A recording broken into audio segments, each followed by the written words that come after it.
شروع کرتا ہوں اللہ کے نام سے جو بڑا مہربان نہایت رحم والا ہے۔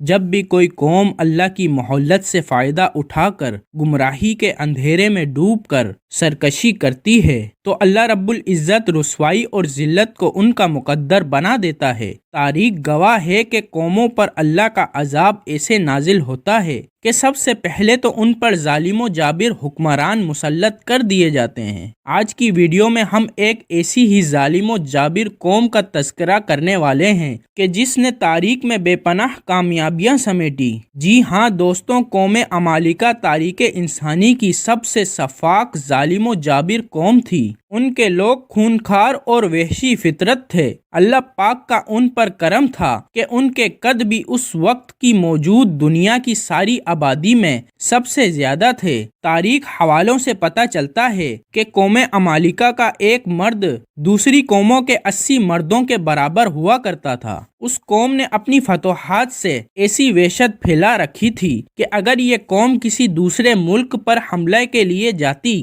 تو ان کے پہنچنے سے پہلے ہی وہ لوگ ہتھیار ڈال دیتے۔ اوج بن انک جو کہ ایک تاریخی نام، وہ بھی اسی قوم کے سرداروں میں سے تھا جس کو دنیا میں سب سے لمبا انسان مانا جاتا ہے۔ اس کے بارے میں کتنی حقیقت ہے ہم جلد ہی اوج بن انک پر ایک ویڈیو بنا کر آپ کو آگاہ کریں گے۔ قوم عمالقہ عراق کے گرد و نواح سے اٹھے اور رفتہ رفتہ مصر، شام، فلسطین، ایران اور روم پر قابض ہو گئے۔ قوم عاد اور سمود کے بعد یہ اقتدار حاصل کرنے والی قوم تھی۔ ان کا جد امجد عملیق تھا۔ عملیق کا شجرہ نسب کچھ یوں بیان ہوا ہے: عملیق بن انفر بن ایس بن اسحاق علیہ السلام بن ابراہیم علیہ السلام۔ عملیق کی نسل بہت جنگجو تھی جیسے عمالقہ کہا جانے لگا۔ بنی اسرائیل کی بد افعالیوں کی وجہ سے اللہ نے ان پر قوم عمالقہ کو ہی مسلط کیا تھا۔ قرآن کریم میں اس گروہ کو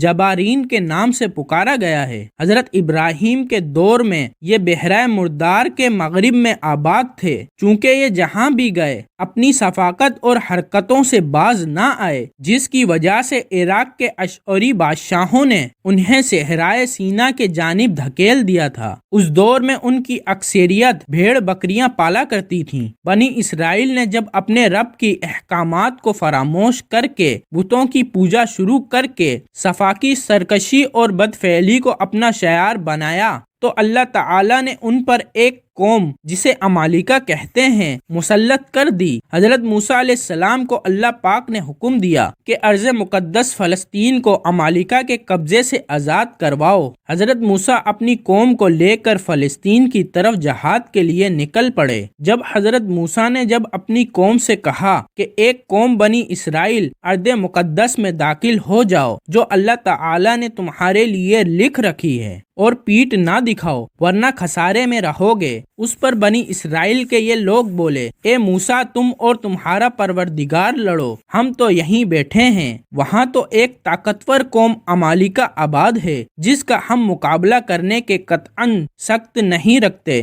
صرف اس صورت ہم وہاں داخل ہو سکتے ہیں کہ وہ از خود اپنے وطن کو چھوڑ کر کہیں چلے جائیں۔ چنانچہ اللہ تعالی نے اس سرکشی کی سزا کے طور پر بنی اسرائیل کو صحرائے طیہ میں قید کر دیا، اور یہ لوگ 40 سال تک اسی مختصر سے صحرا میں بھٹکتے رہے۔ میدان طیہ بنیادی طور پر شام اور مصر کے درمیان 5-6 صفریق لگ بھگ موجود 30 کلومیٹر کا ایک کھلا میدان تھا۔ بنی اسرائیل کا یہ گروہ 40 سال تک اسی صحرا میں بھٹکتا رہا۔ اس صحرا میں جب یہ لوگ مرنے لگے تو حضرت موسیٰ کو اپنی قوم پر رحم آیا اور انہوں نے اللہ سے دعا کی تو اللہ تعالی نے ان کے لیے آسمان سے منسلوا نازل فرمایا، دھوپ سے بچاؤ کے لیے بادل بطور صابان مہیا کیے، اور پانی کی ضرورت کے لیے جب حضرت موسیٰ نے پتھر پر عصا مارا تو آنن فانن پانی کے 12 چشمے پھوٹ پڑے۔ حضرت موسیٰ، حضرت ہارون اور حضرت یوشع بن نون بھی ان کے ہمراہ تھے۔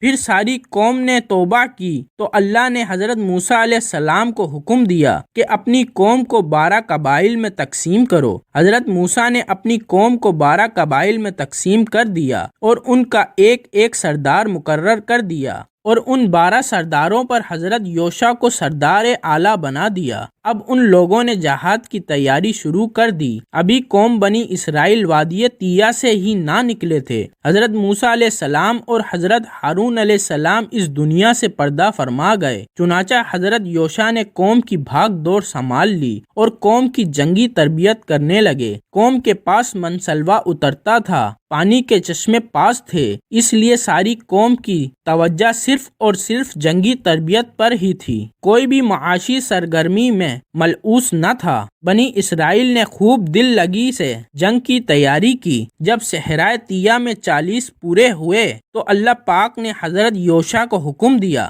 کہ اب بنی اسرائیل کو لے کر بیت المقدس میں موجود قوم عمالقہ پر حملہ کرو۔ بنی اسرائیل نے اپنی غلطیوں سے بہت کچھ سیکھا تو اور وہ بہت ہی پرعزم تھے۔ جیسے ہی حضرت یوشع نے انہیں کہا کہ جہاد کا حکم آ چکا ہے تو ساری قوم نے لبیک کہا اور اریحا پر پڑاؤ ڈال لیا۔ 12 قبائل پر مشتمل اس قوم کے 2 لاکھ سپاہیوں نے 6 ماہ تک اریحا کا محاصرہ کیے رکھا اور بالآخر ایک دن بنی اسرائیل کے نوجوان قلعے کی دیوار گرا کر شہر میں داخل ہوئے اور اریحا شہر پر قبضہ کر لیا۔ جالوت قوم عمالقہ کا بادشاہ تھا۔ آج آپ کو ایک ایسی بات بتاتے چلیں کہ شاید آپ نے پہلے کبھی نہ سنی ہو، وہ یہ کہ اس قوم عمالقہ کے بادشاہوں کا لقب فرعون ہوا کرتا تھا۔ جالوت کے بارے میں تاریخی کتابوں میں لکھا ہے کہ اس کا قد 21 فٹ تھا اور وہ سر پر ایک خاص لمبالوے کا تاج پہنتا تھا کہ جب جالوت بادشاہ سورج کے سامنے کھڑا ہوتا تو اس کا سایہ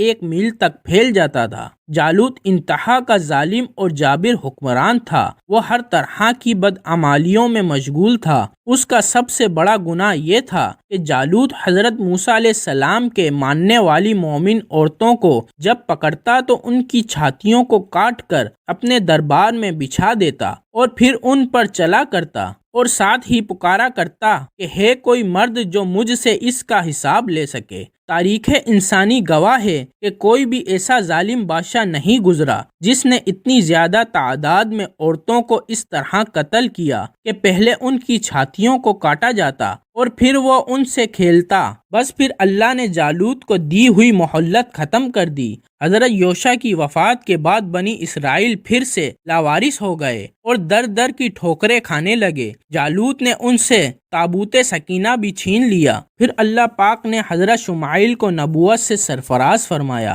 اور ساری قوم ان سے کہنے لگی کہ آپ ہم میں ایک کو بادشاہ مقرر کر دیں تاکہ ہم جالوت سے جنگ کر سکیں۔ حضرت شمعیل علیہ السلام نے اللہ کے حکم سے حضرت طالوت کو بادشاہ مقرر کر دیا تو ساری قوم چلا اٹھی کہ طالوت تو ایک غریب ہے، اسے ہم پر کیوں بادشاہ مقرر کر دیا ہے آپ نے؟ لیکن حضرت شمعیل کہنے لگے کہ یہ اللہ کا فیصلہ ہے۔ بنی اسرائیل کہنے لگے کہ اگر یہ اللہ کا فیصلہ ہے تو پھر ہمیں کوئی معجزہ دکھائیے۔ حضرت شمعیل علیہ السلام نے کہا کہ ٹھیک ہے، کل تابوت سکینہ خود بخود ہمارے پاس آ جائے، اور اگلے دن ایسا ہی ہوا کہ تابوت سکینہ بیل گاڑی میں خود بخود قوم کے پاس پہنچ گیا اور پھر بنی اسرائیل نے حضرت طالوت کو اپنا بادشاہ مان لیا۔ حضرت طالوت نے ایک فوج تیار ظالم بادشاہ جالوت سے جنگ کے لیے نکل پڑے۔ جب دونوں لشکر آمنے سامنے ہوئے تو جالوت، جس کی بہادری سے سب کانپتے تھے، اس نے بنی اسرائیل کو للکار کر کہا کہ اگر تم میں سے کوئی مرد ہے تو میرے مقابل پر آئے، اگر مجھے اس نے ہرا دیا تو ہم سارے آپ کے غلام بن جائیں گے، اور اگر میں نے اس کو ہرا دیا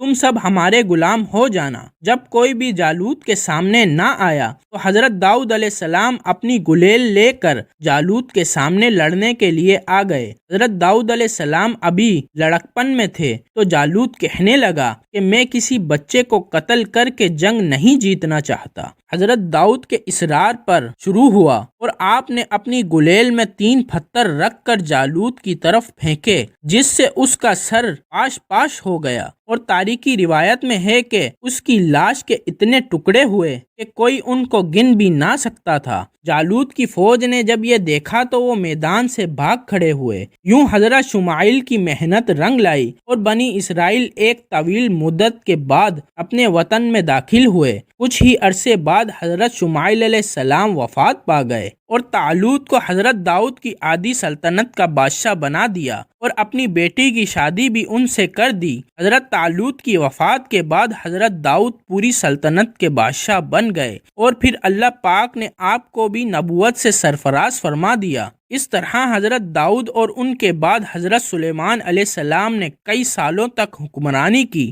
حضرت سلیمان علیہ السلام جب حکمران بنے تو انہوں نے قوم عمالقہ کو نیست و نابود کر دیا۔ یوں اللہ پاک نے ایک ظالم اور جابر قوم کا اس دنیا سے نام و نشان ختم کر دیا۔ آئیے اب اللہ پاک سے دعا کرتے ہیں کہ وہ ہم مسلمانوں کو سب گناہوں سے دور کر ہمیں بھی ایک قوم بنا دے تاکہ ہم تمام غیر اسلامی قوتوں کا مل کر مقابلہ کر سکیں۔ اے اللہ پاک میرے اور تمام سننے والوں کے گناہوں کو معاف فرما دے، آمین۔